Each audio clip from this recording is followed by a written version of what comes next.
Hoy vamos a meternos de lleno en una de las presidencias más decisivas y desde luego polémicas de la historia reciente de España, los 8 años de José María Aznar, un periodo de verdad de transformaciones profundísimas que cambiaron la cara del país. La pregunta que nos va a guiar es bastante potente. ¿Cómo es posible que un mismo mandato, que duró 8 años, consiguiera darle la vuelta a la economía española y, sin embargo, terminara con una tragedia nacional que cambiaría por completo el rumbo político? Para intentar entenderlo, vamos a seguir este camino. Primero, veremos cómo llegó al poder. Después, nos sumergiremos en el famoso milagro económico español. Luego, echaremos un vistazo a sus alianzas y su política exterior. Pararemos, como no, en la terrible tragedia del 11M. Y, ya para terminar, analizaremos su legado, que sigue generando debate. Venga, vamos al lío. Empecemos por el principio, como tiene que ser, el ascenso de Aznar al poder, un camino que lo llevó de ser inspector de Hacienda a sentarse en la Moncloa como presidente del gobierno. Su carrera política, la verdad, es que fue un ascenso sin pausa. Se afilió a Alianza Popular allá por el 79. Y solo 10 años después, en el 89, ya estaba al frente del partido, que acababa de refundarse como Partido Popular. En 1996 ganó sus primeras elecciones generales y en el 2000 arrasó con una mayoría absoluta histórica. Ojo, porque lo interesante de su primera victoria es el contexto. En el 96 no tenía esa mayoría absoluta, así que le tocó negociar y apoyarse en los partidos nacionalistas catalanes y vascos para poder gobernar. Esos pactos desde luego marcaron toda su primera legislatura. Pasamos ahora al segundo capítulo, que es el corazón de su primer mandato, el famosísimo milagro económico español. Un milagro que se asentó sobre 3 pilares: liberalización, privatización y, como no, la llegada del euro. La receta económica de Aznar fue, muy clara y contundente. Se basó, por un lado, en privatizaciones masivas de las joyas de la corona, empresas públicas como Telefónica, Repsol o Endesa. Por otro, en bajadas de impuestos, como la del IRPF, que es el que pagamos todos. Y a eso le sumó una mayor flexibilidad laboral y una disciplina de hierro con el gasto, para controlar el déficit. Y para que nos hagamos una idea de la escala de la que estamos hablando, solo con la venta del 52% del sector público, el Estado se embolsó más de 31.700 millones de euros. Una cifra que, deja clarísimo el tamaño de su proyecto liberalizador. ¿Y el resultado más visible de todo esto? Pues una bajada del paro que fue histórica. El gráfico lo muestra perfectamente. Se alcanzó una tasa de desempleo mínima con récords de gente afiliada a la Seguridad Social. Un éxito económico innegable, sí, pero muchos analistas también señalan que este boom se apoyó muchísimo en el ladrillo, sentando las bases de la burbuja inmobiliaria que explotaría años más tarde. Y todo esto nos lleva al gran hito de su proyecto económico. Gracias a ese control del gasto, España cumplió los requisitos para entrar en el club del euro y en 2002 adoptamos la moneda única. Nos metimos de lleno en el corazón de Europa. Un paso de gigante. Pero claro, con la mayoría absoluta de su segundo mandato, las cosas cambiaron. El foco se desplazó. Entramos en la tercera etapa. Sus alianzas y una política exterior que empezó a ser, muy controvertida. El punto de inflexión, sin ninguna duda, fue el apoyo sin fisuras del gobierno a la invasión de Irak liderada por Estados Unidos en 2003. Una decisión que, como bien se ve aquí, rompió en dos a la opinión pública española y le costó una pérdida de apoyo masiva. Este esquema de relaciones lo explica a la perfección. Por un lado, una alianza fortísima con Estados Unidos y la OTAN, y por otro, un choque cada vez mayor con la oposición, los sindicatos e incluso con sus antiguos socios nacionalistas. El tablero político había dado un vuelco total. Y así, en medio de esa tensión, llegamos al momento más oscuro de su presidencia, un suceso que lo cambió absolutamente todo: la tragedia del 11M. Un país entero sumido en el shock. La cronología de esos días es vertiginosa y es clave para entender lo que pasó. El 11 de marzo de 2004, varias bombas explotan en trenes de cercanías de Madrid. Tan solo 3 días después, el 14 de marzo, se celebraban elecciones generales. Y al día siguiente se oficializó su cese del cargo. El coste humano de aquella barbarie fue tremendo. 191 personas fueron asesinadas en el atentado más grave de la historia de España. Una cifra que, todavía hoy, resuena en la memoria de todo el país. Y aquí llegamos a uno de los puntos más polémicos de la gestión de aquella crisis. La primera reacción del gobierno de Aznar fue señalar al grupo terrorista ETA. Sin embargo, muy pronto las pruebas confirmaron que los autores eran una célula terrorista islamista. Así que el punto crucial es este, y la cita lo clava.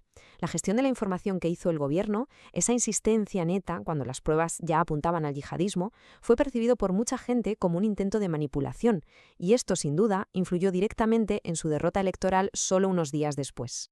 Y con esto llegamos al final, el legado de Aznar. Un legado que a día de hoy sigue muy disputado y que nos deja con una pregunta en el aire. ¿Fue un modernizador o fue un ideólogo? Claro, su legado se ha visto manchado por escándalos que saltaron después. El más conocido, el caso Gürtel, que se destapó en 2009. Hablamos de una trama de corrupción gigantesca, que según la justicia funcionó dentro del Partido Popular durante y después de la era Aznar. Por eso, el debate sobre su figura es tan intenso. Por un lado está la visión positiva, que destaca la estabilidad económica, la creación de empleo, la consolidación de la democracia. Pero por otro está la visión negativa, que le acusa de aumentar la tensión, de actuar de forma ideológica y de que su partido, se viera envuelto en corrupción sistémica. Este cronograma es un resumen visual perfecto de todo su recorrido, desde la victoria del 96, pasando por la entrada en el euro y la guerra de Irak, hasta ese final tan trágico con los atentados del 11M. 8 años que fueron una auténtica montaña rusa para España. Y nos vamos con la pregunta final resonando. ¿Modernizador económico o ideólogo que dividió al país? La respuesta desde luego no es nada fácil, y el debate sobre el impacto y el legado de José María Aznar en la España de hoy sigue y pero que muy abierto. Han pasado ya 2 décadas desde que José María Aznar dejó la presidencia, pero su sombra política, es que es más alargada que nunca. No solo la figura de un expresidente, es una fuerza activa, muy presente en el debate público. Entonces, ¿por qué sigue siendo tan influyente? Pues vamos a verlo. Ojo, que esto no es una simple crítica, es un diagnóstico demoledor. Y sobre todo, es una llamada a la acción. Para Aznar, España no es que vaya por mal camino, es que está fundamentalmente cabeza abajo. Y esta idea es la piedra angular desde la que construye todo su argumento político actual. Y aquí es donde está la verdadera incógnita. ¿De dónde sale su poder actual si ya no ocupa ningún cargo público? La clave para entenderlo no está tanto en su pasado como presidente, sino en la red de influencia, que es, muy sofisticada, que ha ido tejiendo desde que dejó el poder. Y es que Aznar no se retiró de la vida pública, para nada. Lo que hizo fue reinventar su rol. Para entender su influencia hoy, primero tenemos que recordar un poco cómo llegó al poder y, sobre todo, qué hizo justo después. Fue un ascenso, la verdad, meteórico, de líder regional a presidente con mayoría absoluta en poquísimo, menos de una década. Pero la fecha clave aquí, sin duda, es 2004, porque su salida voluntaria, no fue un retiro, fue más bien una maniobra estratégica, una que le permitió cambiar el poder formal por algo que quizá es incluso más duradero, la influencia. Y aquí es donde vemos su nueva base de operaciones. Al dejar la Moncloa, Aznar no se fue a casa, se colocó justo en el corazón del poder ideológico y corporativo. Desde estos centros, su voz no solo se escucha, sino que moldea activamente el debate económico y político, tanto en España como a nivel internacional. De todas estas plataformas, FAES es sin duda su principal, casi diríamos su principal arma. No es solo un think tank, es su púlpito personal, un laboratorio de ideas desde donde proyecta su visión y lanza sus análisis más incisivos. Así mantiene su proyecto político muy vivo, pero lejos del desgaste del gobierno. Vale, pero desde esa plataforma, ¿cuál es exactamente el núcleo de su mensaje? Porque no son solo opiniones sueltas, ¿eh? Es una auténtica cruzada ideológica. Su misión, defender la democracia liberal de lo que él considera que son sus mayores amenazas hoy en día. A ver, todo su argumento pivota sobre este concepto, el Estado de Derecho. Para Aznar es la regla de oro, o sea, significa que nadie, pero nadie, ni siquiera el gobierno con más votos del mundo, está por encima de la ley. Es el pilar que, según él, separa una verdadera democracia liberal de cualquier otra forma de poder. Y es aquí precisamente donde su cruzada toma forma. Lo que hace Aznar es plantear una especie de batalla épica entre dos modelos opuestos.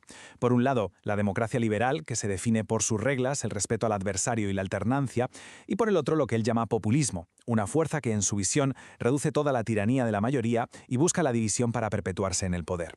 Y ojo, que nadie piense que esta crítica va solo en una dirección. Lo deja clarísimo con sus propias palabras, traza una línea, se define como un liberal conservador clásico y se distancia por igual de los populismos de izquierda y de derecha que, según él, han secuestrado el debate político. Y esta batalla ideológica, claro, la extiende al plano internacional. Ante lo que él describe como un nuevo desorden mundial, su receta es muy clara: fortalecer las alianzas occidentales. Su visión para España es inequívoca: un socio firme y sin complejos del eje atlántico. Vale, con toda esta base ideológica ya clara, Aznar interviene directamente en la política española actual. Su discurso se articula en, bueno, podríamos decir que es una batalla en 3 frentes clave. El primer frente, como es lógico, es su propia casa, el partido que él mismo presidió y que llevó al poder. Su relación con el PP de hoy es compleja, una mezcla de legado que inspira y a la vez una voz crítica. A día de hoy, para el liderazgo del PP, el legado de Aznar sigue siendo una referencia, vamos, fundamental. Se evoca su victoria como un modelo de prosperidad y fortaleza, un espejo en el que el partido busca reflejarse para proyectar un futuro de éxito. Luego tenemos el segundo frente, que se libra a su derecha. Y aquí Aznar no se anda con rodeos. Su crítica a Vox es, bueno, absolutamente tajante, marcando una distancia que va mucho más allá de la simple competencia electoral. Es que para Aznar, Vox no es un simple rival político. Lo define como una amenaza existencial, no solo para su partido, sino para el propio sistema. La acusación es gravísima, ¿eh? Su objetivo, dice, es derruir al PP y, ojo, cambiar el sistema constitucional. Y finalmente, llegamos al tercer frente, que es el más visible de todos, claro, el gobierno de Pedro Sánchez. El objetivo predilecto de sus críticas más feroces, más feroces. Sus acusaciones, básicamente, se centran en lo que él describe como una degradación sistemática de las instituciones y de la convivencia. Desde sus discursos, denuncia la polarización, la confusión de poderes y unas alianzas del gobierno que él considera perjudiciales para la unidad nacional. Esta frase, de verdad, condensa la esencia de su alarma. Desde su punto de vista, esto ya no va de políticas de izquierdas o de derechas. Es una acusación directa, que el gobierno ha puesto la mismísima existencia del Estado en manos de quienes, según él, son sus enemigos. Bien, entonces, más allá de toda esta crítica, ¿cuál es la alternativa que propone? Porque su discurso no es solo reactivo, ¿eh? También proyecta una visión muy clara para el futuro de España, que conecta su legado con una ambición renovada. Es que para entender su visión de futuro es inevitable mirar a su pasado. Su biografía política, que empezó allá por 1979, no es solo un currículum, es la fuente de la autoridad con la que habla y es la base de esa ambición por España que, según él mismo dice, le acompaña desde que era joven. Esta metáfora del fútbol que usó en una entrevista, la verdad es que cristaliza a la perfección su ambición para España. No se conforma con un papel secundario, aspira a que el país sea un actor principal en el escenario mundial, compitiendo en la máxima categoría. Al final, su proyecto se resume en esto, una llamada a poner la nación en marcha restaurando sus cimientos. Y para él, eso significa una España fuerte, unida, anclada sin ningún tipo de concesión en la Constitución y lista para recuperar su fortaleza interna y su peso en el mundo. Y todo esto al final nos devuelve a la pregunta del principio, pero con una perspectiva mucho más amplia. El caso de Aznar nos plantea una cuestión que es fundamental para cualquier democracia. ¿Cuál es el verdadero papel de un ex líder? ¿Hasta qué punto su voz, una voz que ya está libre de las urnas, pero que está cargada de autoridad, debe dar forma al futuro de una nación? Una pregunta que desde luego sigue abierta.